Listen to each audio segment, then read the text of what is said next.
Hey everybody, my guest today is Caroline Aaron. Over an incredible decades-long career, I'm going to share with you an incredibly small and select list of her extraordinary credits. Google the rest, but here are some top hits from this woman's career. On film, Primary Colors, Crimes and Misdemeanors, Heartburn, Edward Scissorhands, Sleepless in Seattle, Theater Camp, and Between the Temples, and more. For television, The Marvelous Mrs. Maisel, Transparent, Curb Your Enthusiasm, Episodes, The Odd Couple, Desperate Housewives, Modern Family, and more. On Broadway, The Iceman Cometh, I Hate Hamlet, Come Back to the Five and Dime, Jimmy Dean, Frankie and Johnny at the Claire de Lune, and more. And currently, along with my beloved friend, Tony Award winner Matt Doyle, she is starring in the two-hander play called Conversations with Mother, written by Matthew Lombardo, directed by Noah Himmelstein.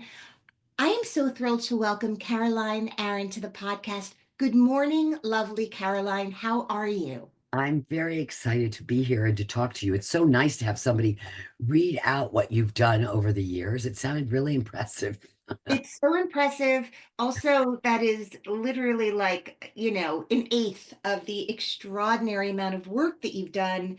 I was thinking about the title of your most recent play, Conversations with Mother.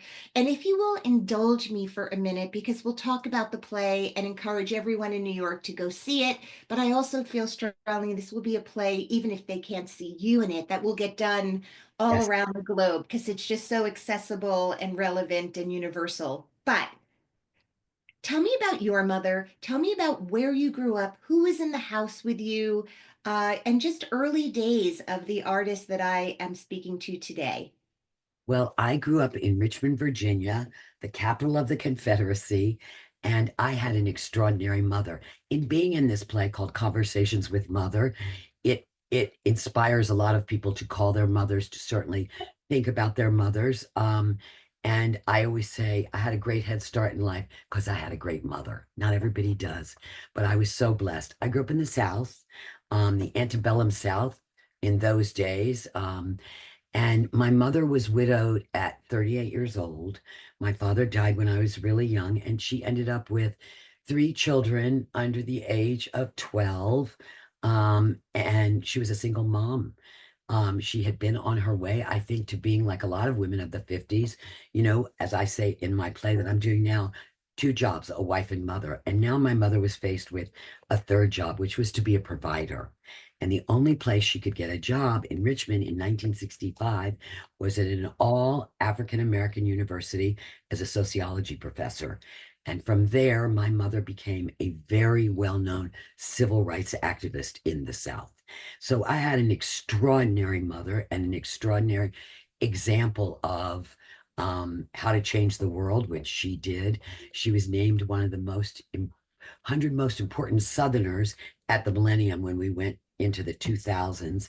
And I was sort of proud of her my whole life. It was a strange way to grow up because my mother was at an all-black university.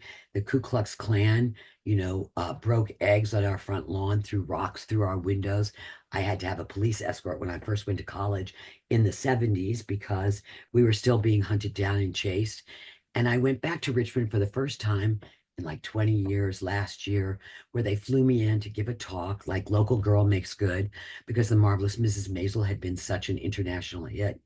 And I went back to Richmond and I thought, you know, the South is sliding backwards again, and how sad my mother would be. She did so much to bring the Black and white community together. In Richmond was one of those cities, like a lot of Southern cities at that time, where there was white flight to the suburbs. And so downtowns ended up being, full of abandoned stores or, less than adequate housing for the poor. And my mother revitalized the downtown of Richmond by getting businesses to donate money to create music festivals downtown, to build new housing, to build new retail stores.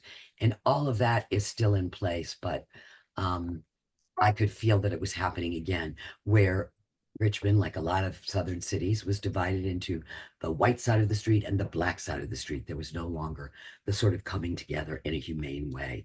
So I didn't ever think about that when I was growing up, that we could make progress and then we could lose the progress that we made. But I think we're in a time of those losses now instead of continuing to push forward into the gains. So, yes, that was my beginnings. I like it when I was growing up? Well, sometimes yes, and sometimes no. I think it took me being a grown up to really like it, because I just wanted a mother, like everybody else's mother. But I was one of the very few people who even had a working mother, if you can believe that at the time. And so that was really interesting. She couldn't go on the school trips and she could not ride the school bus and stuff because she was working and taking care of three kids. And I go like, once I had children, I went, I don't even get how she did it because, I have only two children, a very devoted husband. I had full-time help and I was sort of almost not upright a lot of the time. And there she was, like three kids, and she was at every school conference. We always had our lunches packed. She was at the bus stop. I have no idea how it was accomplished, but women are extraordinary. Okay, I am floored. I am absolutely floored by this remarkable woman and her strength and fortitude and creativity and figuring out just how to make it work. Um, I'm really inspired. What I, an I I will extraordinary send you. person. I know. They named a park after my mother in Richmond. When she died at her memorial service, Doug Wilder was the only African American governor of Virginia, spoke at her memorial service and said that she had inspired him to run because she said he should run. He went, nobody's going to elect me. I'm a black man. And he was elected. I don't know if that could happen today in Richmond, but it certainly happened with the force of my mother. So I'm very lucky. Well, also I think about so many of the mothers that you've played on stage and in film and and so much of what you bring to your roles, and I want to talk about this, is really strong women with an incredible sense of humor. You're an incredible actress, both in all the lanes, but you do manage to infuse so many characters with a humor and a take on things that is so unique to your singular actor's voice. And so, talk to me a little bit about in this world that you just described, which is profound, and I'm sure it often felt chaotic to you. I mean, to be the victim of that sort of harassment is horrific, and I'm so sorry. Um, Tell me about acting and the performing arts and where that came into your life and your understanding that, like, not just you love this, but actually you could be really good at this. Who were the mentors, the people who saw it in you, and what made your drive for it come to life? Well, I had a really also extraordinary older sister who died of breast cancer a number of years ago, but who was a theater director. And she ran the Cleveland Playhouse, the Berkshire Theater Festival, and Circle in the Square. So, and my mother, people would say to her all the time, what did you do? And she went, I don't know what I did so wrong. But she sent us to summer camp, and you had a choice between climbing a mountain or being in a bunk show. And I think that's where it started. I went, I'm not climbing up any mountain. I think I'll just audition for the show instead. And I really loved it. And I also think that, I talk to my husband about this all the time, is like, what is sense of humor and what is funniness? Because it's one of my favorite qualities in people is funniness. I think there were two things. I think that while I was growing up, making my mother laugh, there was nothing more exciting or more important to me than that because there was such a layer of sadness um, around, just circumstances. It's like there is really no such thing as security. I think my mother thought she was going to have a very secure middle class life, and then it just blew up. And when she could only teach at an all black university, it led her to her purpose in life, which was to, really, she raised money from the Jewish community for black education. She really believed in it. And I think that my mother was not particularly funny, but she loved funniness. I think that's what a sense of humor is that when people really appreciate funniness. So I think I honed my skills just sort of unconsciously in trying to lighten up the atmosphere around my home. It really brought a lot of joy to my mother that I was funny and that I also love funniness. And we were never allowed to be victims ever. ever to feel sorry for ourselves, ever. There was always the less fortunate. That was our job, was to lift up the less fortunate, never to be the less fortunate. So no matter how much I felt like that was true at any given moments in anyone's life, you sort of feel like you're the unfortunate till you look around and realize that's really not true. And so I think that it's from both of those places that, that it came from. And I also think that it's like, I even think this about dogs. There are certain dogs that are comedy dogs. You know what I mean? You just go, that's a funny dog. And I think it might just be like the color of your hair or how tall you are, whether you have a sense of humor or not. I don't know. I really don't How did know. it start? I mean, it's funny. I was looking at your credits. My first big job was working with Robert Altman. That really was the beginning of my career and also my understanding of how directors work, only to find out that that kind of generosity and fun isn't necessarily true. But Right. you get spoiled for life, and you keep working toward finding that sort of work home again. Yes. Yes.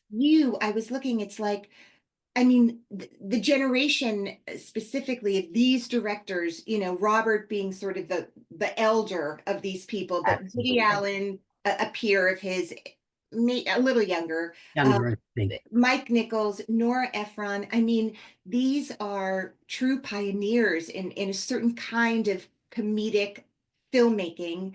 Um, Absolutely. Tell me about sort of breaking in to this world of like mega superstar directors and Broadway, and then Maisel, which how funny, like you do all this work and then suddenly everything changes in terms of Right. everyone knowing who you are instead of I think I went to camp with you, like Right. That's so um, true. Do I know you? Did we go to school together? and No. you're like, and then you have to read your entire resume to them. And they're like, no, no. No, no, I didn't see that. I didn't see that. I know. So the way I started on Broadway is sort of interesting because it involves Robert Altman.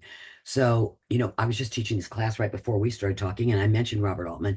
None of these kids had heard of him. And I thought, you know what, we have to be so much better, especially if it's within your passion, about having some sort of literacy about the people who came before us, because he changed. I mean, I would call him maybe, I'm just saying this, not that it's written down anywhere, like the father of the independent feature movie. He was an independent filmmaker who crossed over into the mainstream. So, how I ended up with him was there was a time in New York where if you ushered, you got to see a play for free. And I wanted to take advantage of that because obviously I couldn't afford to go to the theater. I wish they would do it now that I'd still usher because tickets are so expensive. So Altman produced a play of four one acts by an author named Frank South. It was some guy that he was enchanted by his point of view, and it was called Four by South. It was at St. Clement's Church off Broadway, and I wanted to see it. So I said I would be, I don't even remember how we used to do this. We put our names in to be an usher. They would say, "You're going to usher on Thursday night." Then I would get to see the play. And this particular night, Altman was there, and his pal Paul Newman was there, all of those people. And as I was seating Paul Newman and I came back, to my post, Altman said to me, "Are you an actress?" And I went, "Why, yes, I am." Like it's showing, you know what I mean? It's like I was in my 20s. And he said, "Can you come to my apartment tomorrow? I'm going to read Cher for a new play I'm thinking of doing. And I don't have anybody to read with her." This is really true. I was like, "Oh, are you kidding me?" I was so excited. And he had like, I guess it was his office. I don't think it's where he lived. I remember going to, was it on Central Park South, maybe? And Castle yes, that's where, yeah. Productions, yeah. I went the next day and it was literally, he sent the script. He had the script messenger to my apartment. I read it. It was Come Back to the Five and Dime, Jimmy Dean, Jimmy Dean. It was me and Altman and Cher and Bob's assistant, this woman named Scotty Bushnell, just in the room. Cher read all of the parts. They talked for a while. Then Cher left. I was just standing there. You just can imagine. My heart never stopped beating. I was like a hummingbird. I just couldn't even believe it. And then after she left, he said, "So what did you think?" to me. And, I was studying with like Uta Hagen and Stella Adler. And I was like, well, she sounded the same in all three parts because I was thinking she should have to transform. That's the art. It's the art of transformation. And Bob, of course, who was not interested in that, said, yeah, she was the same in all three parts. So I think I'm going to let her decide which part she wants to play. And then he said to me, "Would you like to be in it?" I'm not kidding. This is true. It's true. So I ended up being a member of the Jimmy Dean fan club and understudying Karen Black. And this is the greatest thing. So she was out one night and I was going to go on because it was basically Sandy Dennis, Sharon, Karen Black were the three leads of that story. And I got to be there every day and watch him work and see them work together and putting these three women together. And so Karen was out and I was going to go on. And Bob came to my dressing room and he went, I understand this is your Broadway debut. He said, but I just want to tell you something. Don't come in on a horse, just come in. And because they'd been at it for like 6 months, and I was like, oh, I'm so excited. And he just so didn't want that. I've worked No with a lot of, bugles blowing, no yeah, streamers flying. no, no, no, no. There should be no balloons in your head or anything. You're just going to come in and play the play as it's written, which of course I did. But I've worked with a lot of directors who didn't like you to act, meaning they didn't want it to be conspicuous because they felt like that destroyed the thing they were after. Woody Allen is particularly against acting, which really means against any kind of artifice. They're not interested in artifice. They want to see the real human, the human being, the humanness in all of us. That's the purpose of even seeing theater or film or television, is to see other human beings and take a walk in somebody else's shoes. So that's how I made my Broadway debut, was in Come Back to That the Isn't that great? that is the best. Off camera, I mean, Scotty, I know all these people so well, You do? Oh my God. because I got my job the exact same way on that in that exact same office, except you forgot to mention Scotty chain smoking the entire time. Absolutely. and and but anyway, those are very special, bigger than life people. When I Yes. think about Bob and Catherine, his wife, and that Absolutely. whole world of people, Bob's my experience of him is, I think, why everyone really could shine is Bob's talent, among other things. I thought was he created families. Like there really was this Absolutely. way, and that was what his rehearsal room was like Mhm. and his sets were like, all good ideas welcome. Talk a little bit, so I felt like that was Bob's Altman special sauce, Right. right?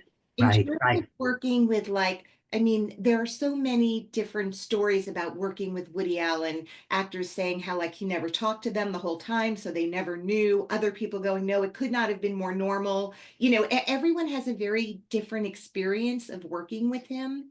I'm sure they're all true. Yeah. So what if you kind of distilled it down to, a couple of memories in terms of like Woody Allen's special sauce, as it were?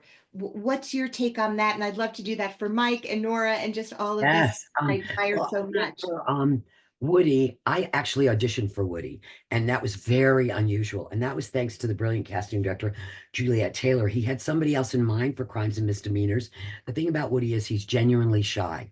He's a shy person, which is unusual to find in our business, but he is shy, and his comfort is probably always going to be to work with people he already knows. Mhm. Small talk is not his métier on any level whatsoever. And he, like Altman, I mean, Woody used to say all the time, say whatever you want. And if there's a time you would never change a comma, it's when you're getting to say Woody Allen's words, who are so brilliantly written. But he wanted it to feel like it was coming from you and not from him. So he wanted it to be comfortable in your mouth. When I auditioned for Crimes and Misdemeanors, here was what he was about in certain ways. He's about many, many things, but you never got the script. I'm sure you heard about that. No one was ever given the script. So when I had this audition, I was given these pages, which we call sides, of a scene, and the other person's lines were blacked out. So I didn't even know what the other person was going to say to me. So here I am. I'm going to this audition. I have no way to prepare. Like my usual actor tools, like what is the class of this person? Do they have any money? What part of the country are they from? Are they single? Are they married? Do they have none of that was available to me at all as an actor. So the very first uh, time I did a scene for Woody was in Crimes and Misdemeanors, and he said, "Okay, the camera's gonna be on the other side of the door. You're gonna be inside the apartment. When I yell action, you open the door. I am there coming to visit you. You say hello. That's a cut. Then we're bringing the camera inside. That's all we're doing." So I'm going like this to myself. Okay, I don't know how long it's been. I knew he was my brother. I knew we were brother and sister. I didn't know if we liked each other or didn't like each other. I didn't know how long it had been since we'd seen each other. I didn't know if he called me in advance or if this was a surprise visit. So he went, action. I opened the door and I went, hello. And he went like this, don't be glad to see me. Let's do it again. But I had no idea why, right? None whatsoever. So, what happens on a Woody Allen set is nobody knows what anybody else is doing. So you kind of become like a thief. Like, I just want to go into Alan Alda's dressing room, pick up his sides and see what he's doing. So the little girl who was playing my daughter in Crimes and Misdemeanors was actually Mike Nichols' daughter in real life, Jenny Nichols. And she came to me one day and she said, how come I have all these scenes with Woody, who's my uncle, who was my brother in the story, and instead of my dad? And I'm like looking around. I went, you can't tell anybody I told you this, but your father dies at the beginning of the movie. And she went, oh no. If I had known that, I wouldn't have been such a happy-go-lucky girl. And then all of a sudden, the penny dropped for me, and I thought I understood where Woody was coming from because I went, my father died, and I was a happy-go-lucky girl, that only actors have the need to manifest their biography. We rarely do that in life. Do you know what I Right. mean? So I think Yeah. Woody withholds that information so you don't have the temptation, like if you're a little girl, to walk around sad because you don't have a dad. You know what I mean? It's like and there are certain actors that resent that because, in his mind, he's not only written it, he's directing it, he's starring in it, and he's editing it. He's already putting together the story. You can't possibly see what spoke you are in the wheel because he's the wheel. He's the only one that sees the whole wheel. I found it enormously liberating. I mean, I think I had been told by somebody, the first day you think you're getting fired, the second day you pray to get fired, and then the third day it's like the most liberating thing you've ever done because all you have is your instincts. That's all you have. You can't get into your head. You can't be cerebral because you don't have those usual tools. And he never directs in that way that you think of, unless I would see him say to people, nuh-uh, do that again. If it was in any way artificial. The one thing I learned from him that was really profound when we were doing Crimes and Misdemeanors was there was a big scene. We were at the Waldorf Astoria, and he had this line as a character where he and I are having a conversation. We haven't seen each other for a while, and I go, how are you? And his response is, well, the last time I was inside a woman was when I visited the Statue of Liberty. And so, that was a laugh line, and all the people around, like the waiters, other people next to me who were like drinking cocktails, they would stop drinking, hear the line, then go on. And Woody would go, no, no, no, no, no. He said to the first AD, I want you to send waiters through here. I want somebody to bump into me, all of that. He said, on film, if you stop when he said, trying to get away with a one-liner in a movie, if the behavior and the given circumstances don't continue to be lifelike, then the writer is going to walk onto the screen the minute you say a line like that. I did a Broadway play with Woody Allen, and he was exactly the opposite. He directed within an inch of his life. And if you move on stage when somebody has a one-liner, you will kill the laugh. If you don't move in a film when you have a one-liner, you will also kill the laugh. It was revelatory. And Right. it was just revelatory. And when we were doing this play, what I realized was, and I think Woody said it, is like, I mean, he's just, I adore him. B, I know that's not so strategic because I was under a lot of pressure to cancel him when he was being canceled. I don't agree with it, nor would I do it, but that's sort of neither here nor there. That's just me. But I will say that Woody said he's insecure about everything, as we all are, but the only thing he has confidence in is his ability to write a joke. And he is an architect of building a joke. And, if you read about him when he was like 15 years old, he was sending in jokes to Walter Winchell and they were selling them to comedians. They went, where'd you get this material? And he said, from some high school student. He was a high school student who was writing jokes.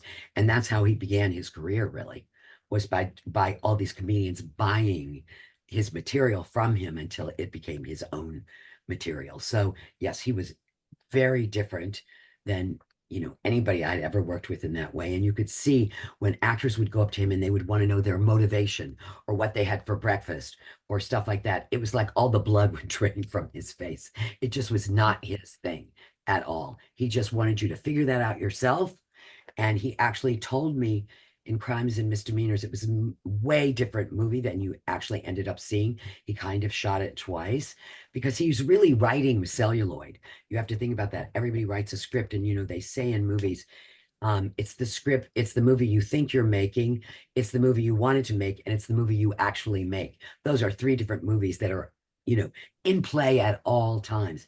In Woody's case, he knows the movie that he's making from the very beginning, even if you don't. He's been at this for a really long time. He treats movie making like any other job. You knock off at 6 o'clock. Nobody has these long, incredible hours. Everybody's favored nations, nobody's trailer is bigger than anybody else's. I mean, it's very socialistic in its execution of an art form, which is really wonderful because, I think in a lot of ways, the class system we have in show business destroys a lot of material where stars bring the material to themselves rather than going to the material, which is really our job as actors. But that sort of disappears once you become really famous. Nobody directs you, everybody's scared to say anything to you. They let you do whatever you want. Woody just wanted you to be true. That was his most important direction, was just be absolutely true with the material. So when he rewrote the whole thing, Alan Alda was not even in the film Crimes and Misdemeanors when we first shot it. That part of the story did not exist. He said his goal for Crimes and Misdemeanors was to do a movie where tragedy and comedy laid down side by side and were marbled together, because that's true of life. Life is not divided into comedy and tragedy, only entertainment is. And he wanted to put something together where both of those things exist at the same time. And once he put the movie together, the misdemeanor part, the story part that involved me and Woody, was much stronger than the murder part that involved Martin Landau and Angelica Houston. So he rewrote it and reshot all these things. And I was actually pregnant at the time with my son, and the only person who knew I was pregnant was the costume designer, because I kept saying, because he kept reshooting and reshooting. I went, and he only had one dress, and it kept getting tighter and tighter. And I went, well, I guess you're gonna have to tell Woody soon that he's got to wrap it up with me. That's for sure. But I didn't. When I saw the movie, I was as surprised as anyone else because I didn't know what was there, except for my relationship with him. So that was sort of an interesting journey. And then many years later, I got to work with him on stage in a play. So that was great. I was very, very blessed. But I would say out of all my directors, the one I miss always is Mike Nichols. That's, as far as I'm concerned, of all directors of all times, that's the gold standard. I don't know if we'll ever see that again. And he was a master at teaching me about comedy on stage. I mean, just the first time I work, Mike, again, an unusual thing. I was in Uta Hagen's class. She picked students to create a master class, and every week we had a different teacher who was of note. And Mike Nichols was coming to teach the class, and he had said we could only do 3 scenes. He wanted one from Three Sisters, one from a Moliere play, and one from Moonchildren, like a contemporary play, Chekhov, and then Commedia, because people were bringing in scenes from all these different plays that were coming out at the time from Actors Theater of Louisville and stuff. And if Mike wasn't familiar with it, he didn't feel like he could be valuable to you. But there was this woman in the class that convinced me not to do any of those plays, but to do a play with her. And she said, I know Mike, and he's going to love this. It's from a play called Graceland. It's about these two women who are obsessed, and they go to Graceland to try and pick up all the memorabilia of Elvis and stuff like that. And I went, okay. I don't know why I agreed to it, but I did. And Mike did love it. And after I did that scene, he called me into audition for Heartburn from that class, which was great. I did a little small part in Heartburn. And then he offered me to understudy in Social Security on Broadway. So we were doing Social Security. Marlo Thomas, I'm understudying Marlo Thomas, and she is the lead and a dear friend to this day. And in the story of this play, it was about these Upper East Side New Yorkers who wanted to be part of the most important people in New York on the board of the museums and things like that. And so they're having a dinner party for a very important artist. And this may be able to get them the thing they want more than anything, which is to be invited onto the board of this, fictional museum. And right before the artist is coming to dinner, the older sister rings the doorbell and delivers the mother into this beautiful apartment on the Upper East Side and says, "It's your turn to take care of her." And she has on a duster, she's eating sour balls, her hair's not combed. And, this character of Barbara, who is the leading lady, freaking out. The artist is coming over. This is a blight on our apartment, my mother being here. The second act starts with a huge oil painting above the fireplace of the mother. The artist has had dinner with the mother, has become so enchanted by her that she becomes his subject. So the opening lines of the second act were, "I can't believe it, it's my mother," while her back is to the audience and she's looking at this painting. And every time we rehearse, Marlo would get very full and start to cry and be so overwhelmed by seeing her mother. And Mike said, "That is a perfectly legitimate response." He said, "But many things can be true at once." And here's another response. He said, "My whole life, I have a brother. He's a doctor, and he's always been Mike Nichols' brother." He said, "But I go to bed at night a little afraid that he'll discover the cure for cancer, and then I'll be his brother." And it was such a great lesson. He said, "We're in a comedy. So when you look at that painting, she beat you after everything you've put into being to the manor born. Your mother, your like disgusting mother, is the one that triumphs." So then when Marlo did it, she went, "I can't believe it. It's my mother." Then you got the laugh. So great lesson, right? Mike was always, always, always like that. There was nothing we didn't learn from him. When we were doing Primary Colors, he kept saying, "This is a Seinfeld episode.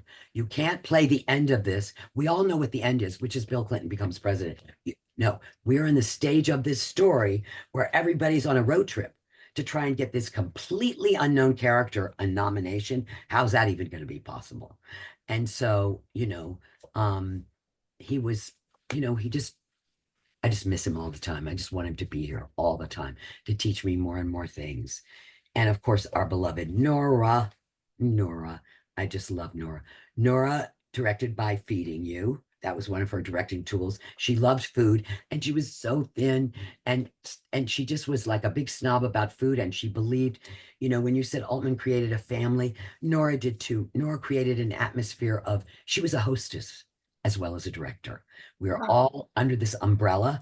It's like going to be the best dinner party you have ever been to doing this play, or this film, or whatever it is. And the thing I learned from Nora, among many things, besides just listening to her and what her journey was Nora, and this is a generalization. I could get in trouble for this. I think that women are much better at this than men, asking for help. And I was in Nora's very first movie. The first thing she did was she said, "I surrounded myself with people who were way more talented than I was." That was her Right.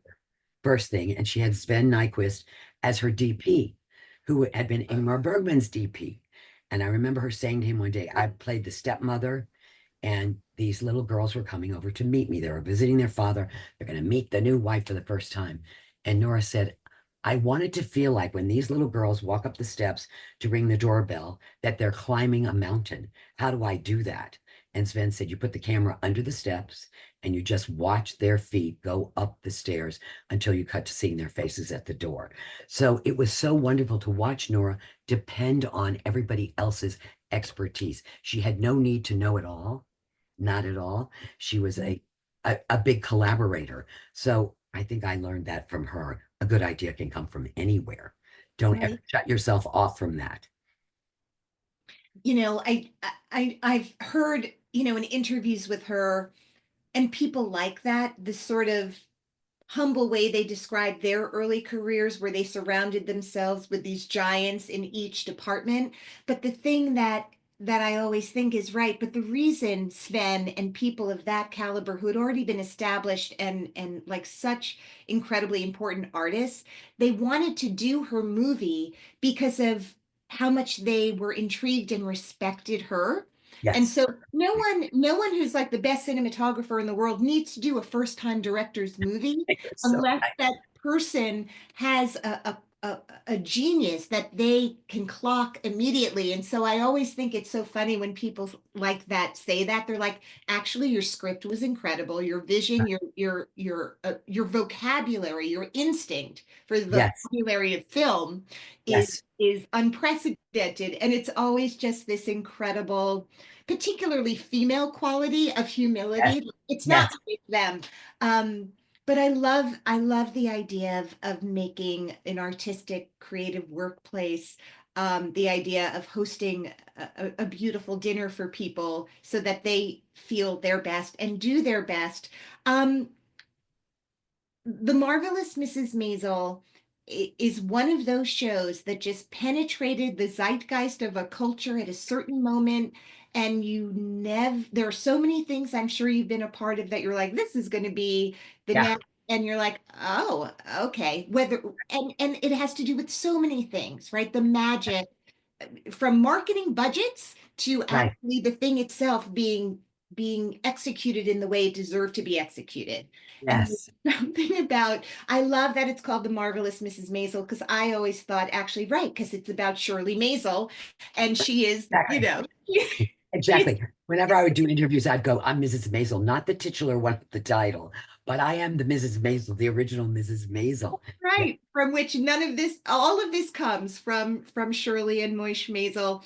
Um, if you could talk about, I'm sure you knew Gilmore Girls. I'm sure you were aware of the world that these people had created and their use of language and the kind of there's an energy to their Yes. Yes. characters. And even though these two shows are so different, Yes.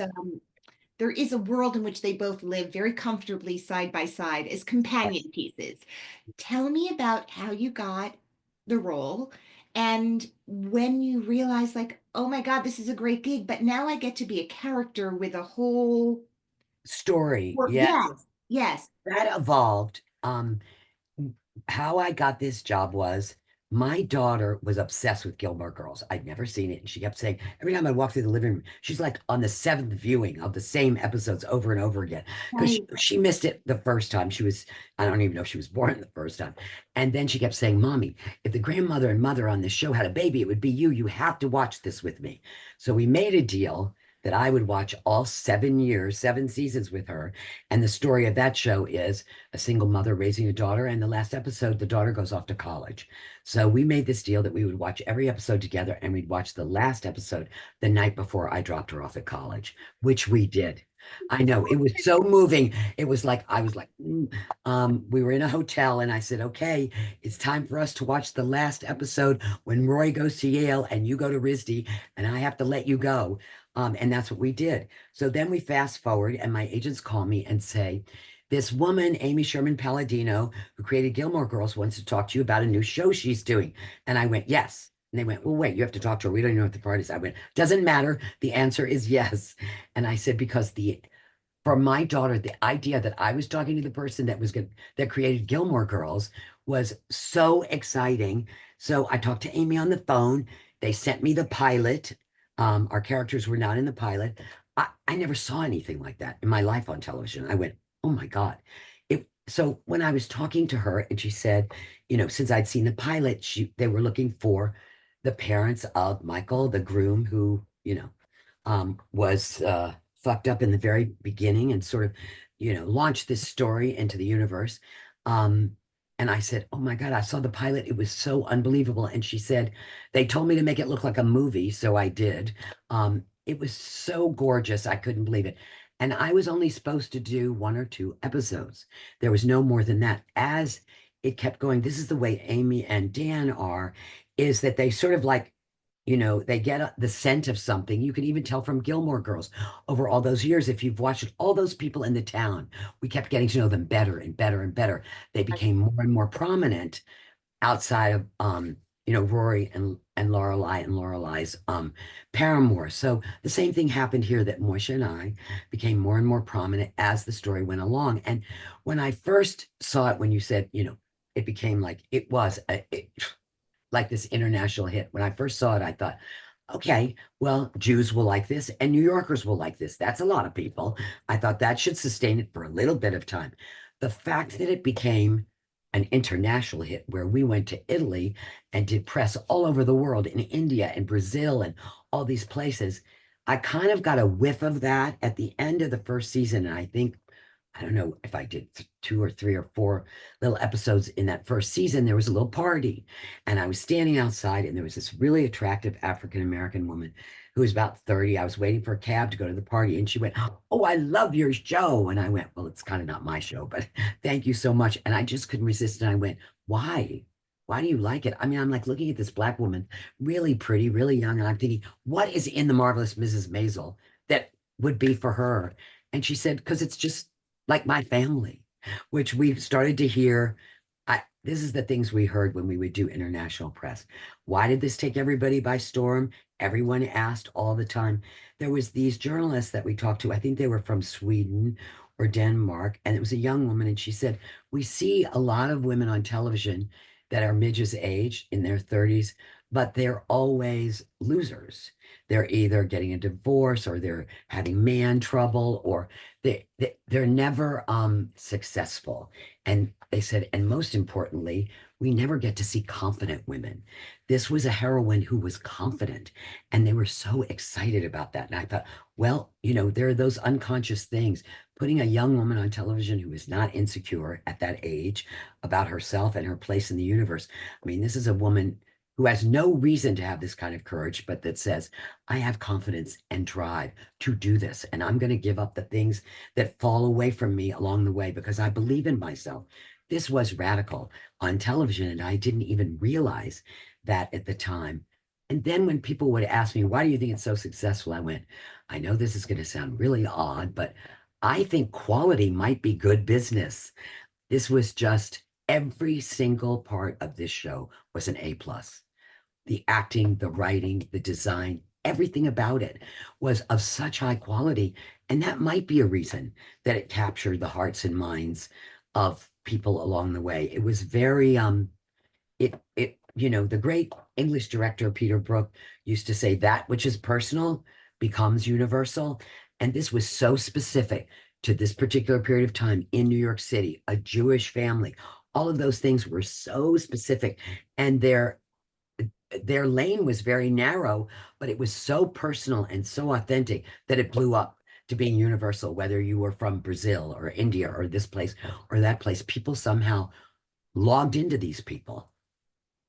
I want to talk about sort of there was a lot of language, like Tony Shalhoub and Michael um, were on the podcast already. Love them both. Um, there was so much language, right? Like every episode was very much like a play in terms of how much material. Starting with Midge, I mean, talk about like number one on the call sheet, what the world was. Talk about her um, as a cast leader, carrying a show which she hadn't done before, I don't think. She'd never done it. She was 26 years old when she blew up into, international recognition. She was so incredible. And I asked her one time, I said, because she was so wonderful. And you're right. Number one on the call sheet absolutely determines the experience of almost everyone else, including the gaffers, the people in the parking lot. I mean, it really all does Everyone. stem Yeah, from them. And it was an enormous thing for her to carry. And she did it with, not only is she like so deeply talented, that wouldn't keep her from being an asshole, as you know. But she wasn't. She was the exact opposite. And I said to her one time, Rachel, you're so good and you're so gracious. And how do you do all this? And she said, because I watch people like you and Tony and I take it all in because I want to be doing it when I'm your age. I right, don't want this to be a one-off. And she was smart enough. I mean, you've heard all those stories. People become stars on TV, then they don't want to do TV. They only want to be movie stars. And then Rachel was never burdened by any of that. It was, right, when you're working, everybody's the same. It levels the playing field. If I'm doing a scene with you, it doesn't matter that you're number one on the call sheet and I'm number 25. We are the same and on the same plane. And Rachel was always there for off camera. I'd done so much TV by that point, and I had done so many scenes talking to different colored masking tape because the stars would leave. You know right, what I mean? They'd go, okay, we're going to turn around now on Caroline. They were gone. Their day right. was over. Never with Rachel. Never, never, never. She was always a member of the team in every way with us. So that sort of, that set the tone for everybody. And in terms of language, I didn't even realize this, but usually, like if you're a writer and you're writing an hour television show, I think they said scripts come in at about 65 pages. That's a standard. For an hour. Yeah, for an hour show and about 30 for a half hour. Maisel scripts were almost always over 100 pages and they came in at the same hour. So that gives you an idea of, people would say, do you have to talk fast? And I never felt like I was talking fast. But then I realized, you know, their writing. It's the play's the thing. It always has been. It always will be. Their writing was so magical and so good. I mean, the only person that didn't, I would say this to Tony all the time, you're the only one that doesn't have to speed up. I said, they just love you so much. Whatever your own natural rhythms are, is whatever they're gonna, accept. I never felt like I was rushing, and I never felt like I was talking in monologues, although when you look at the scripts, just you look at them visually, you realize there's very little white space. When you look at another script, there's lots of white space. There's some black and white, there's typing, white space, not with Amy and Dan, talking, talking, talking, talking. So would you guys, the way when you're in a play, I'm sure you and Matt, now you've been in a run for a while, you probably don't have to run the play every night, but Right. uh, Yeah. Very. I mean, I watched Maisel and it's like, do people have earpieces in? Like literally, their time, time is a real thing when Yeah. when you're filming. Would you guys run lines with each other? Would the Yes. scene? Okay, Well, so you guys we would would, all I help mean, each other. particularly for Rachel, who had, the lion's share of everything. But here's the other thing about Maisel, which I don't know if the guys told you, you had to be letter perfect. So I've never worked on a TV show or a movie where that was true, except for with them. So meanwhile, Amy, particularly as a director, doesn't like to do a lot of cuts. She likes to do things in like a oneer, which is like being in a play, right? So she would rehearse almost all day. It would be choreographed. This is what this shot's going to be. And it would go like when we were at Coney Island, we're going to start over by the ocean. Then we're going to walk you, past the merry-go-round. Then you're going to walk this way. Then you're going to walk that. Then you're going to get in line. Then you're going to get on the Wonder Wheel, all with one shot, with no cuts. So if you forgot your lines, then they had to start the whole take all over again, involving hundreds of people. You so didn't want to be that person. And we'd be in the makeup trailer in the morning. And if somebody would say, are you going home? If the line was, are you going to the house? That would be a reason that they would stop and do the whole thing over if you change those two things. You had to be absolutely letter perfect. And, for some people, then while I was doing Maisel, I also was doing theater camp at one point, which was all improvised. So you're going from one version of what is expected of you to another version. And as much as it felt like it could be like acting jail, so restrictive that they didn't want any improv at all. You were not, I remember there was a table reading one day, and there was an actor who came in who was very talented, and he just sort of improvised a little bit, like while he was reading his lines out loud. And I saw Amy just shut down and say, please read the script as is. So that is her preference. I always say when I'm talking to young actors, every single time you act, you're starting over. It's like Candyland. You go back down the mountain, you start Yeah. all over again, because each person, each situation is going to be very different. They never repeat themselves. So that was, just something that I had to learn, that when I would be learning my lines, be perfect. If you come from the theater, that's already your obligation. Right, So most all of us came from the theater. So right. we were very familiar with the obligation to the writer, which, usually you don't feel that you have when you're doing a film or a TV show. It's very different in that way. Okay. Well, that sounds incredible and terrifying in equal parts, depending on the day. Yes, But it certainly made for a very special television show I think so. because everyone was so on the same page, literally in that way. Yep. And it collected a group of people who were really game for that and could do Yes. it and who Yes. could think as, these are smart characters who I'm sure you didn't feel rushed because your brains just work that quickly Right. in That's right. character. It That's was, and so it does was, Amy and Dan's, that's and the other thing that they did was, because I kept trying to figure out, like I went, did you guys cast chemistry as well as actors? Because right. we really like each other. We're still all in touch with each other all the time. We have group chats, happy birthdays to whoever birthdays is. And I went, did you guys just luck out? What was that? And I figured out that what it was, in a sense, was no one was important what we were all in service to was what was important, which was the show. If you make the show the most important thing, everybody brings their A game to that. And that's why I think it ended up being such an incredible ensemble. Everybody wanted the show to be absolutely sensational. And so nobody was about themselves. It's kind of the death of things being really good. Sometimes you can get away with it, but I've been around when it becomes about one person or, people who have status versus people who don't have status. The outcome is never this good as it was in this case. But I do think, there are the best laid plans, but they also got very lucky that their intuition about how this could be really Yeah, you didn't do chemistry reads, as you said, like you were meant to come in for a couple of episodes, and then suddenly you and Moish have this, like you're a married couple of many years, right. and anyway, I can't let you go without us talking about, I would imagine always and particularly after being on one of the biggest TV shows, a lot of offers come your way. Um, Mhm. Play, television, film.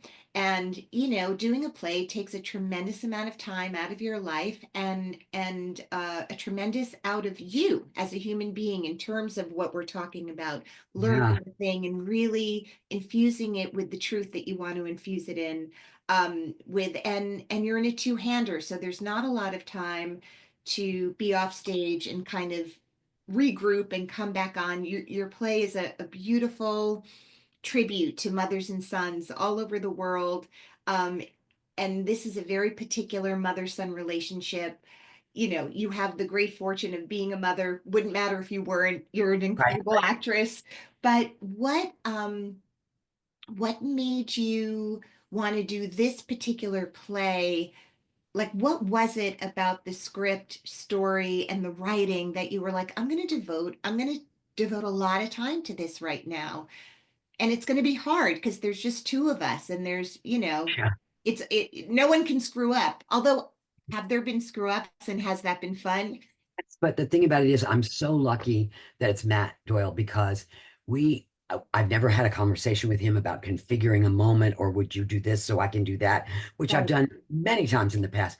We just had a chemistry that was so intuitive. If I drop a line, if he drops a line, if we get lost, we know how to lead back to where we're supposed to be. There hasn't been much of that because you get on this ride and you have to go all the way to the destination of the end. I think that when I read it, and they sent it to me many months ago, like 6 months in advance, where my agents were like, no, you're not committing to something 6 months from now where you could maybe be making some money because you know the theater is not the place where you get rich by any means. And the thing that I loved about it was it took place over 6 decades. And the idea of the passage of time and how relationships change over time and don't change over time and how people change over time and don't change it. In one of our early rehearsals, we talked about the son's character. He goes from 8 to 57. I go from 38 to 76. And I said, what's really interesting? She doesn't change. She really, I mean, as she ages and as things happen that change her life, that she adjusts to, but she herself really doesn't change that much as he does along the way. And I think that that's what really interested me. Motherhood, in the way it's written, interests me as a mother.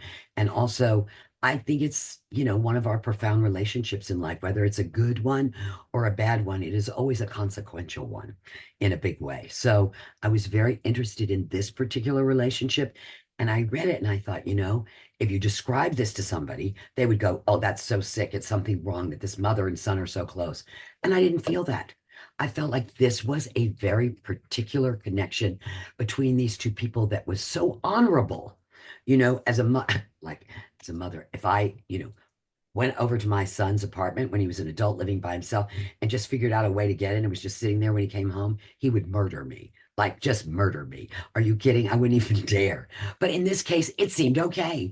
And then once, we started working on the play and Matt taught me a lot too about this relationship. He said he signed on because he said, no one has ever written about this relationship before, particularly, which is the relationship between a gay man and his mother. And it is different than any other familial relationship. This is Matt's story. This is the writer's story.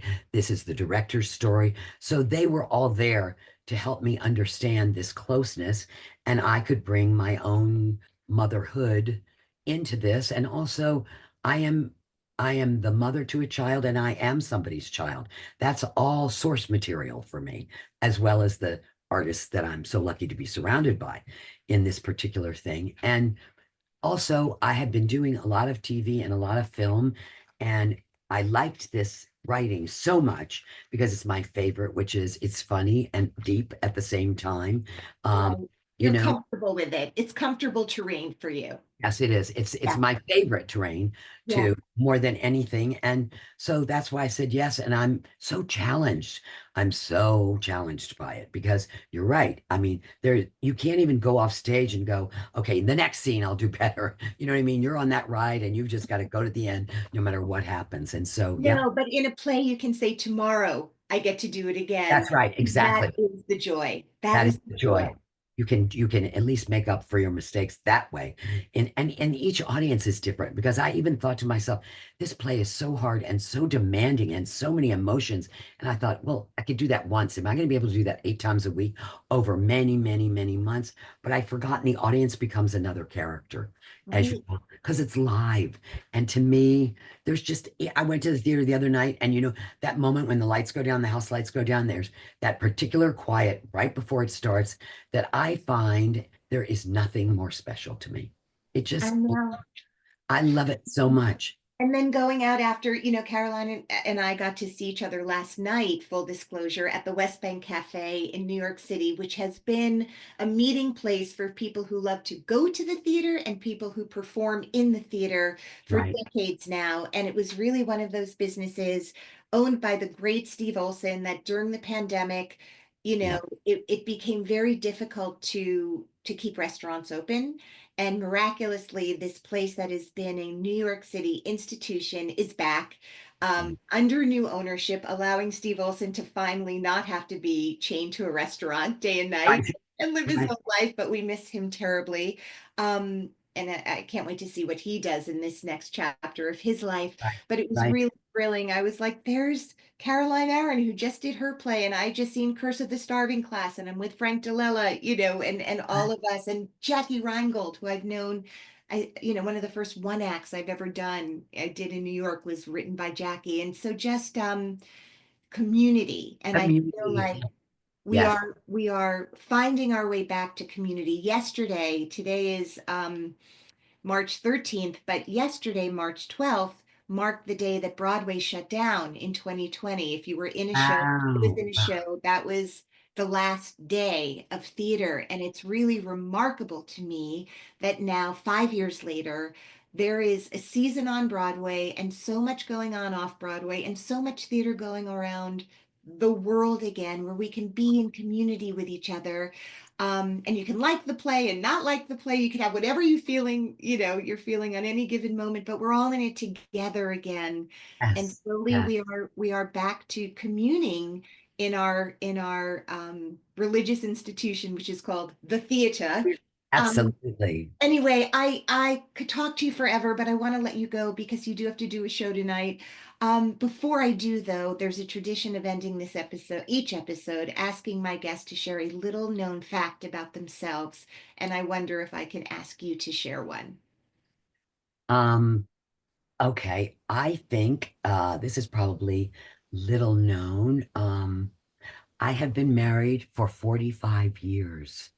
And I dated my husband for 6 months.